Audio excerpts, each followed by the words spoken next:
Welcome back. Hello, everybody. Welcome back to I think we're getting close to 70. I don't think we're at 70, but we're getting close to it. I'm going to check. And I've normally been guessing, but let me see. Let me just check. Okay, wait 1 second. Hold up. I went on Instagram to see what episode of the Nobody Asked For This podcast this was, but I've been distracted.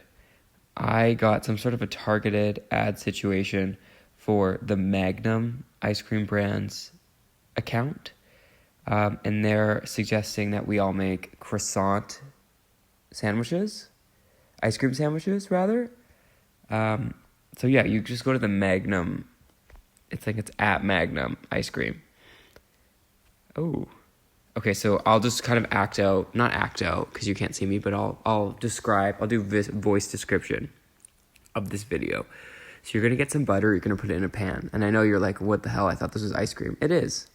You're gonna get some butter. You're gonna put it in a pan. You're gonna get a croissant. I personally would recommend getting your croissant from Costco because you get 48 croissants for the price of like 3 at another store. Also, kind of asterisks beside this, like you need to be ready to eat. If not 48 croissants, like at least 42. Like make it worth your while. And then you're gonna get a thing of Magnum ice cream. I guess you could probably use any ice cream. But they want it to be Magnum, obviously. They're not going to suggest Ben & Jerry's. But you're going to get your croissant.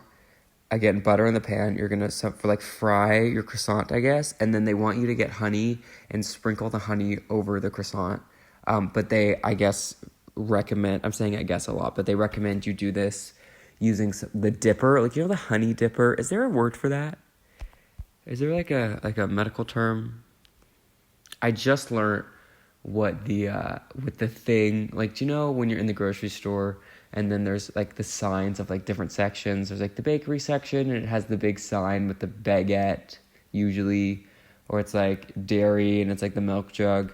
You know that thing that's always the picture on the pharmacy poster, and it's like, oh my gosh, I just learned what this word was and I forgot.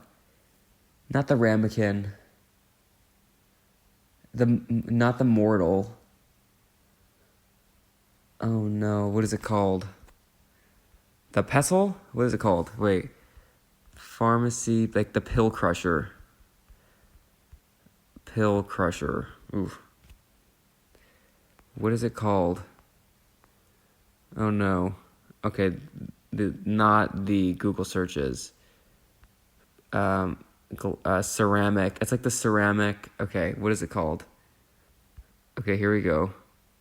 Mortar and pestle. I did know. Yeah, the mortar and pestle. I can't pronounce that, but you know what I mean. Oh yes, okay. I was like, where was I going with this? They want you to use the honey version of that when you're sprinkling the honey, and then you're gonna get fresh off the grill your honey croissants. You're gonna put obviously Magnum ice cream as a sandwich, and then you can cut into it. And that is how many episodes of the Nobody Asked For This podcast we have. I can't tell you how many we have, but I can tell you how many we have left. And according to the quality of this episode, this might be it, folks. This might be all I can do for you. Okay, Nobody Asked For This podcast. Let's see. Boy, did they ever not. Aha. We've had, okay, honestly not as impressive as I thought. This is only the 67th episode of the Nobody Asked For This podcast. Well, it's more than 66, which is what we have at the time of recording this. I'm really hoping this episode should be, or can be, like a one-take wonder. What I mean by that is I'll give you a peek behind the podcasting curtain. I can't speak for all of the major podcasts and podcasters. I'll only speak for myself. Like, I'm obviously just one of the major podcasters. So again, everyone does stuff differently, but how I do this show is I sit down normally about somewhere between like a 9:30 p.m. and a 10:30, like maybe wrap up closer to 11. I sit down in my basement in my beanbag chair. I take out my phone, which, if anyone's curious, I believe is an iPhone 10. It might be a 10s, Big Vert Plus, Max, whatever. I think they've now gone back to saying Plus, but for a while they were saying Max. Or they're using both. I'm not sure. I'm just going to take a sip of my stevia. I'll get into stevia in a second. But I was talking to you about my phone because that is what I record this podcast on.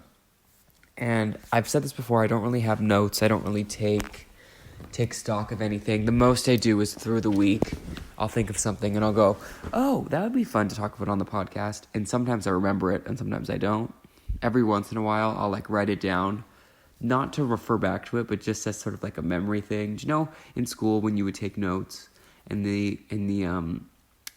not the producer, and the teacher, the professor, that's the word, I knew it was a pro, would be like, yeah, if you write things down, you're going to remember it.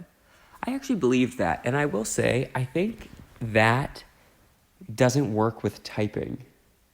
When I would start typing my notes, well, I'll be honest, I wasn't much of a note taker. I wasn't really much of a payer attentioner during class. If I'm just being real, past maybe the 5th grade, I swear if I cared as much about 4th grade as I cared about any aspect of university, there is no way in hell I wouldn't have been on the dean's list or whatever that. I don't even know what that means, but I would have been on it. I would have been at the top of that list because the effort I put into those 4th grade projects, they had me crying on the floor thinking that I wasn't going to get into Harvard. Not that I had any hope of getting into Harvard, the means to get into Harvard, the will to get into Harvard or any of that, but I thought what I got on the 4th grade build a castle out of popsicle sticks project was going to determine whether or not I would, have a job at the age of 23. I thought that was the deciding factor. And really, it wasn't not.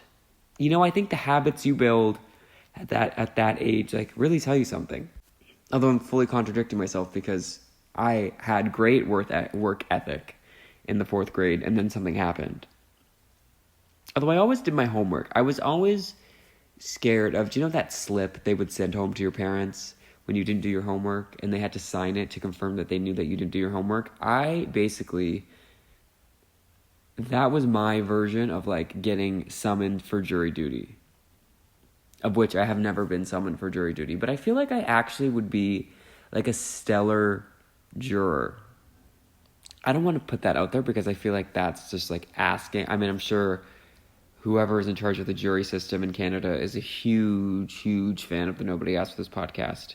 I'd actually imagine a lot of people in positions of power listen to this because, you obviously have a high pressure, high stakes job. You would need some mind numbing, but also lively discussions, about me describing to you TikTok videos from the Magnum ice cream TikTok account, rather. I feel you would need that. I do need that, and I don't even decide who gets to go to jury duty, but if anyone is listening, if you absolutely need someone to do it, I think I would do it. I really think I would do it, because they have to give you, your work has to, oblige or whatever, they have to, let you go. Obviously, if it was, months, I watched the OJ, was it a documentary or was it scripted? I can't remember. I watched something on the OJ trial, a while ago, not recently, but, years ago.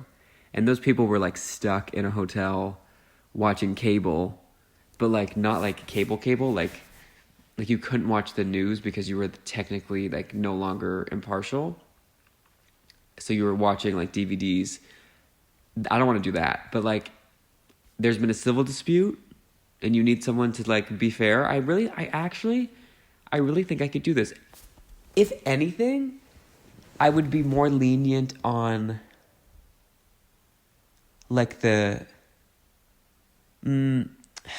Okay, I'm rethinking this. I feel like I would feel bad for both parties, but I would be like, oh, well, like, maybe they didn't mean it. You know, I'd be like, well, like, I know they, like, technically, like, ran you over or whatever, but, like, maybe they were just having a bad day. Okay, I would be a terrible juror. Okay, never mind. Yeah, excuse me, jury people, don't do it.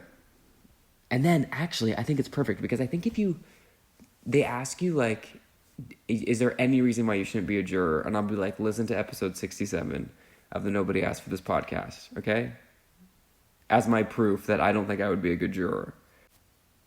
So, anyway, I'm pretty sure there was a reason I started talking about, like, jury duty or something. Something to do with, like, honey. I'm not quite sure. But something I've decided to do is just sort of, like, relinquish any sort of format or timeline. I'm kind of like Stranger Things. I haven't fully watched Stranger Things, but I feel like they play with, like, time, and it's like, you know, this was 3 days ago, but, like, now it's, like, 1 week ago. And, like, if you really thought, or, like, those shows where it's, like, 5 or 6 seasons of a show that take place over, like that airs over the course of 10 years, but then it's, like, in the timeline of the show, it's, like, been, like, 3 years. I mean, like, what?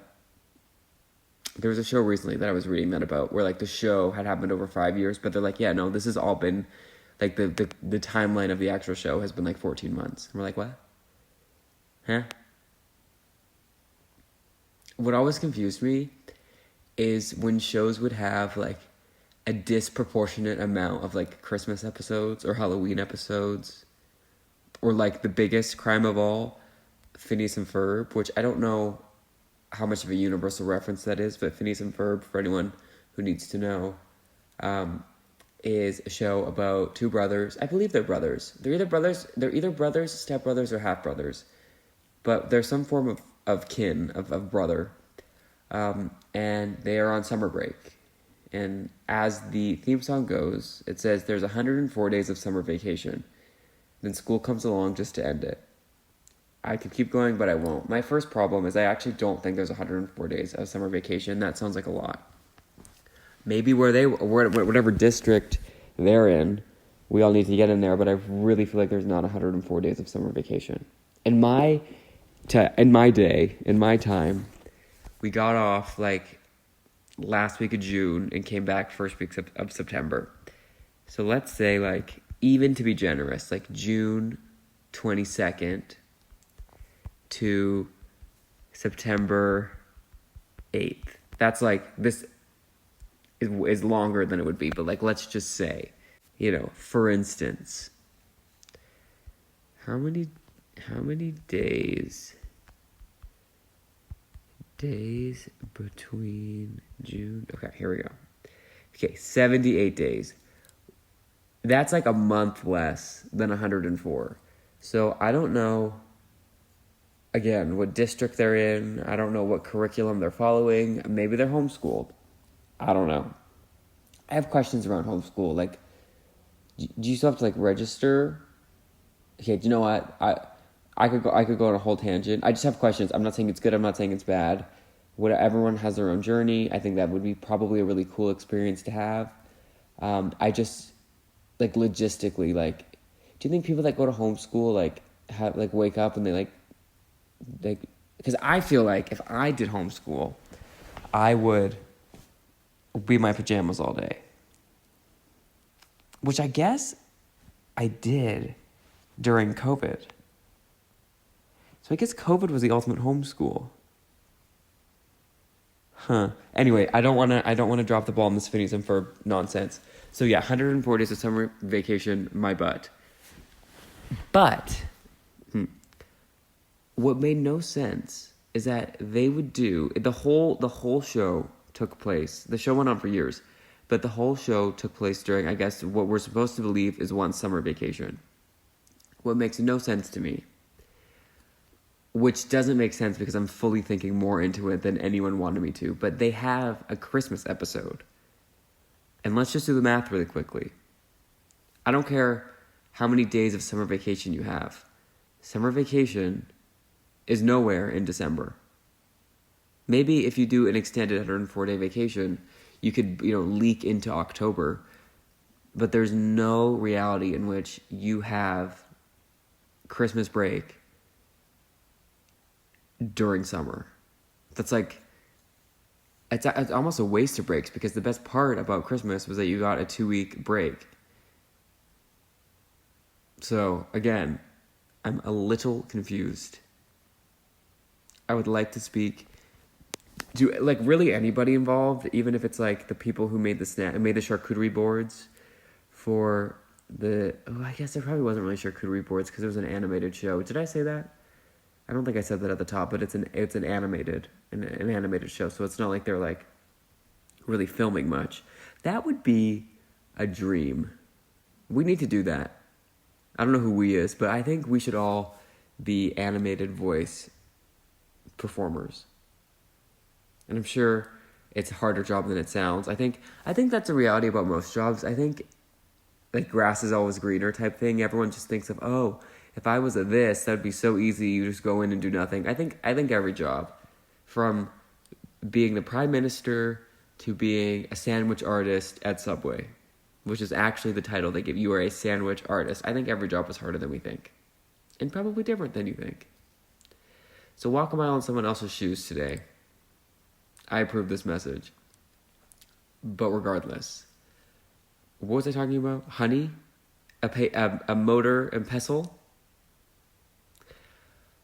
Okay, we're going to take a sharp left. I would, like I said a little bit earlier, so I guess it's not as sharp of a left. It's more of like a bend in the road. I was drinking stevia.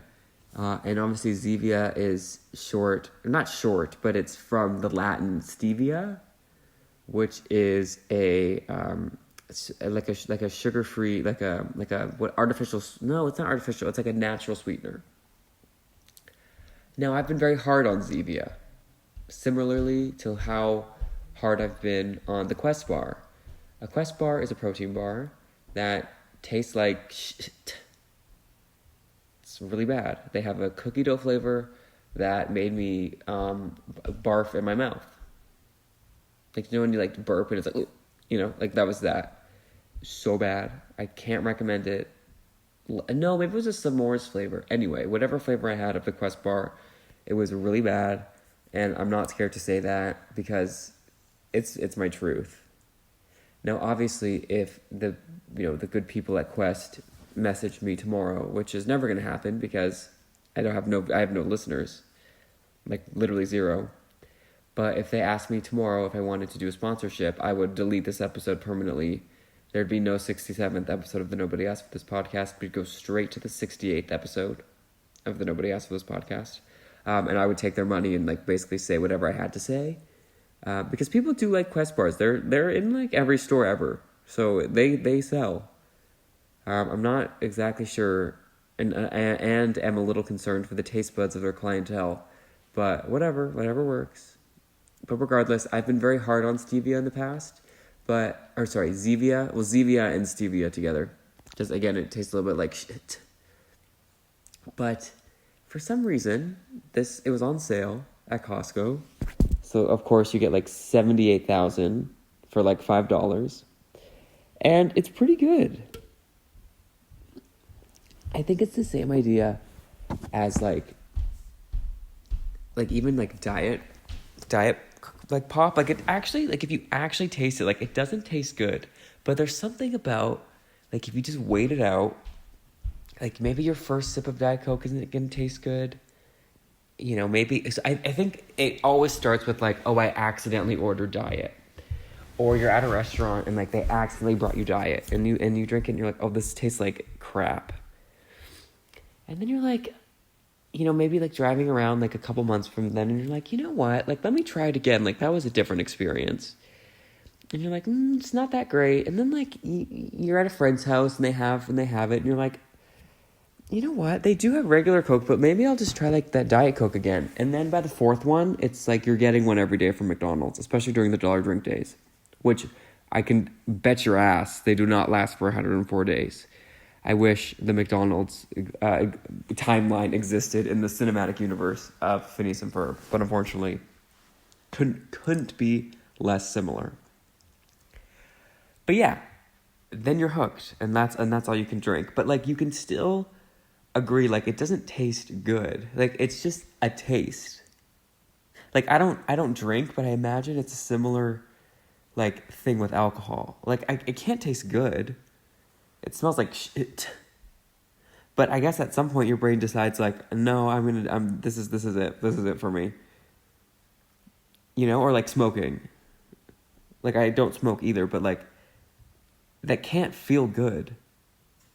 But at some point you're like, you know what? Screw it.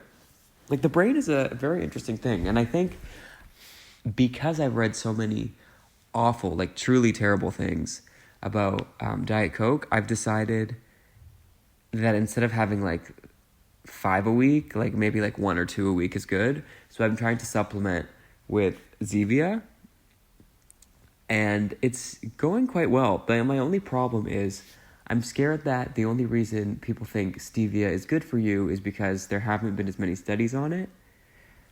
I don't exactly know this to be true, but I feel like at some point Diet Coke was like a health food.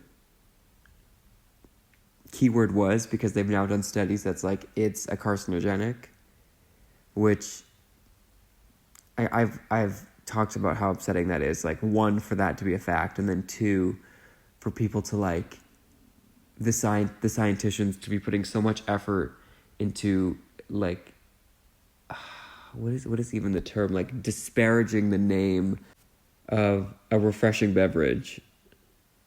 Like, did you really have to like put all your science hours, all your lab hours into doing that and like making my life harder? You didn't have to, but you did. But I guess I appreciate you, scientists. But what I'm going to ask you to do is do not look into stevia. I've been told it's a plant. I also will kind of believe anything anyone tells me. Like, I'm kind of one of those people. It's like, oh, sure, I read it on the internet. Sounds about right. I think I trust... You know, everyone's like, don't trust Wikipedia. I think that makes me trust Wikipedia. You know? I'm like honestly, I don't think I've ever read Wikipedia, and it's been something wild. Because for people that don't know, I'm sure everyone knows this, but like Wikipedia, you can go on and edit it. Like, you can change like facts. At least you could, and I definitely did this before, like just to be like a, you know, annoying and a disturber. Like, I was like, let's just see what happens. Let me just change, you know, the page for hot Cheetos to hit Cheetos and like see if anyone notices. I think they've since cracked down on people editing. I think they've actually made it like a Google Doc. Do you know how on a Google Doc, if it's like shared with people, it'll tell you like last edited by, I don't know, Clown Shoes 104 2 hours ago? Like, it does that on Wikipedia. It'll say like who it was last edited by. So I guess you know who to yell at if it's wrong. But I trust Wikipedia. And the funny thing is, in high school, they tell you never use Wikipedia. Do not use Wikipedia. It's the worst. It's going to make you dumb. It's a carcinogenic. But then you go to university and all the profs are citing Wikipedia. Like, I promise you. This is a thing that happens. Like, this isn't me being dramatic, or what's it called? Not dramatic. What's it called when you're like being you're exaggerating, but like in a sarcastic way? Hyperbole. I'm not being hyperbolic. This is a fact. I've had professors do this to me, and I respect it. So, I'm just now realizing that I'm holding a microphone that is not plugged into anything.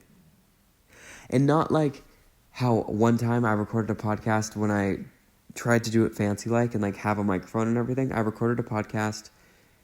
Well, I've recorded one podcast into an actual microphone. Like, I set it up with like the filter, like, you know, the circle thing that goes like on top of the microphone so that the pops aren't as poppy, which is another type of health soda. Or is that Olipop? That too. I did recorded with the whole, like I was on the radio. And then for the second episode, I had the setup, but the mic actually wasn't plugged in. And I was listening back to the footage and I was like, oh my gosh, the microphone did such a better job this time. And then I realized it was because my microphone wasn't plugged in. So whatever internal microphone my computer had was actually better than the fancy microphone, like the studio quality microphone that I had found on Amazon the week prior. And then I recorded on my phone one time, and I'm like, this is luxury. This is quality. You can hear every noise. You can hear every sniffle. You can hear every piece of phlegm from my lungs to my esophagus, my epiglottis. I was like, this is it. And I've done it that way ever since. Now, luckily, this is one of the rare times in life where the lazy way out is actually producing the best quality. And for that, I will always be grateful, because 98.7% of the time, that is not the case. I still usually go with the lazy way, but it's not, netting the best results. But for whatever reason, I had a microphone, an unplugged, sort of like a karaoke microphone, by my beanbag chair as I was recording this. And at some point in the last 20 minutes, I picked it up and started talking to it as if it was on. So I don't know what to make of that, but it's kind of fun. Adds something, I also realized that as I do this, I really talk with my hands a lot. And I do facial expressions and, basically probably all the things that the voice actors are doing, when they're in the booth. I can't imagine you're playing, the character in Kung Fu Panda and not doing some sort of Kung Fu, you're not just staring at a screen. That's oof. If you are, seek help. I also would love to be in Shrek 5. I don't know if that's a thing. I don't know if they're casting for that. I can't imagine that they're not, because that movie would literally make $1 billion. In the last 10 years, for whatever reason, Shrek has gotten even more popular. Where is Shrek 5? Okay, I'm Googling it. I think about this every day. Oh, apparently, I don't really do current events or whatever, but this is history. Apparently, you can stay at the swamp. I saw an article that you can Airbnb rent Shrek Swamp, and for a second I was like, oh my gosh, it's the real swamp. It's the one where Shrek, was living, and then Donkey came over and slept over, and then in the morning he made waffles. I was like, it's the actual swamp. I was like a 3-year-old at Disneyland being like, that's the real Winnie the Pooh. And then I realized it can't be the real swamp, because the real swamp is a 3D generated image. Because again, animated movie. Just like Phineas and Ferb, Shrek isn't real. Well, he's real, and he's real to me. But he's not a physical, there's not a physical manifestation of Shrek. It's all kind of digital. Probably drawings as well. But, not 4D. So, really what you gotta do. But what I want to do is stay at the swamp. That I guess is some sort of a recreation of how much is it? Okay. Shrek Swamp. I always read these types of stories, and I feel like I never get any sort of follow-up. I would like a full vlog of the person who stayed at the swamp. Also, how much money did it cost? How much money did you pay? Okay, let's see. Okay, ready? This is on news.airbnb.com. So this is the officialness. Okay. This Halloween, Donkey is swamp sitting for his best pal, DreamWorks Animation's Shrek. Imagine Donkey calling Shrek DreamWorks Animation Shrek. The movie would have been 3 hours. And he's rolling out the welcome mat to host fairy tale creatures of all kinds while he's there. Yikes. Okay. So, once upon a time, a very chatty donkey agreed to swamp sit for Shrek. They're doing a whole backstory. Before he hits the road again, Donkey is inviting guests near and far, far away to sleep like an ogre. I would love to sleep like an ogre in Shrek's swamp, only on Airbnb.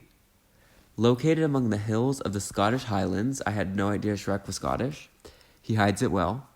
Shrek's swamp is a stumpy, secluded haven fit for a solitude-seeking ogre, and for the first time ever, a handful of his biggest fans, who are probably rich. Okay. A former refuge for fairy tale creatures. Okay, how much does it cost? Shrek's swamp brings a full new meaning to the term. I was just thinking in my head how good I was doing at reading. To the term treehouse.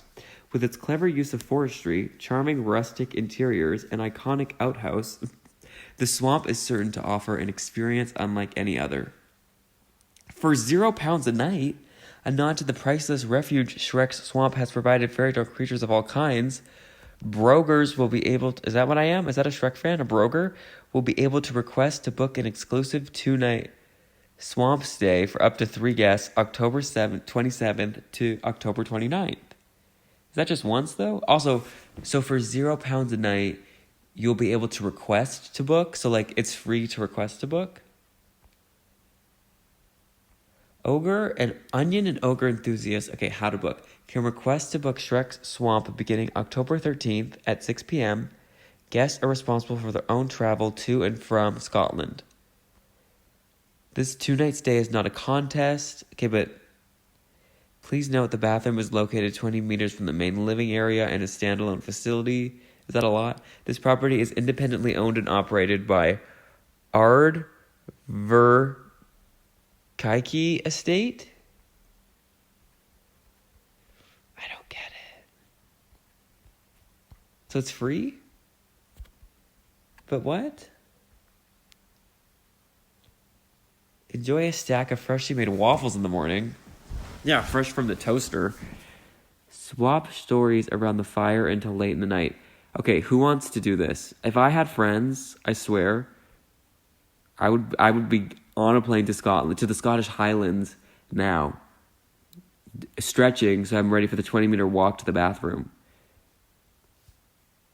To honor good childhood memories that last a lifetime, Airbnb will make a one-time donation to the Hopscotch Children's Charity, which provides some of Scotland's most vulnerable and disadvantaged children with respite breaks throughout nurturing and dynamic holiday trips. Well, that's lovely. Okay, but I'm still confused. Okay, anyway, October 13th, please be a Thursday. October 13th, okay, it's a Friday. So in a couple weeks from now, we can do a live booking. I don't get it. Can anyone go? Highland Council, Scotland, that sounds far. Does anyone live in Highland? I'm going to look in the podcast statistics and see if like anyone even near Highland Council Scotland has like come anywhere close to pressing the play button on the Nobody Asked for This podcast. Highland Council. Also, like, I can't tell from this article, like, can you just stay there the one night or the 2 night, the 27th to the 29th? Like, what if I want to go in March? Oh, this looks far. Oh, I'm so sad to report I'm, like, nowhere near this. Huh. That's disappointing. Anyway, I feel like I have still a lot to say, but I'm like, we're kind of at our time.